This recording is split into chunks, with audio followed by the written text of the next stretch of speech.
hopefully sa mga table players, good luck sa laro natin mamaya. Thank you. Thank you, President.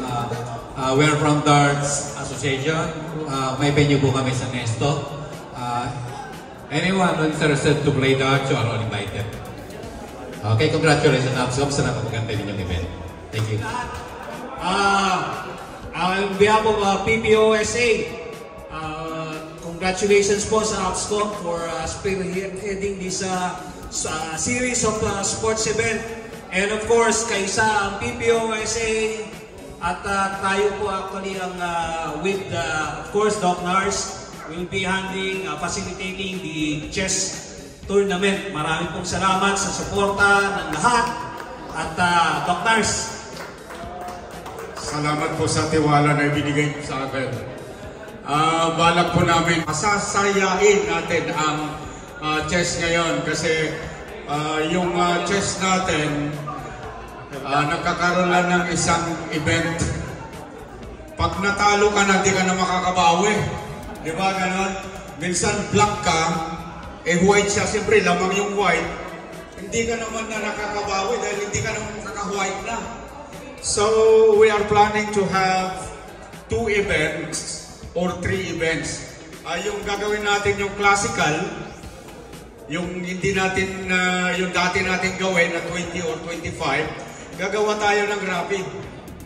Yun yung gusto kong ikuan, yung rapid 10 minutes plus 5. Then, kung kaya ng budget, bagaan pa tayo ng 5 plus 3. Kaya yung mga gustong sumali sa chess, pasasayahin natin ngayon. Thank you. Thank you, sir. Okay, from badminton, we have Deshaun Smasher, DSC, headed by Pres Bernard Perne. Yes. Good morning po, I am Bernard from Desert Smashers Club. We were tapped by Kuya Melvin para mag-facilitate na badminton. I just want to introduce our group. We are Desert Smashers Club. We are playing in even load badminton court every Monday and Wednesday from 7:30 to 11:30 p.m.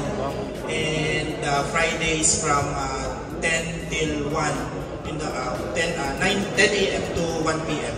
So any interested, you can visit our FB page, Desert Smashers Club, and message us if you want to join.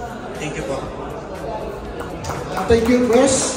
And from martial arts, we have the Imaa, headed by Sir June Caballero.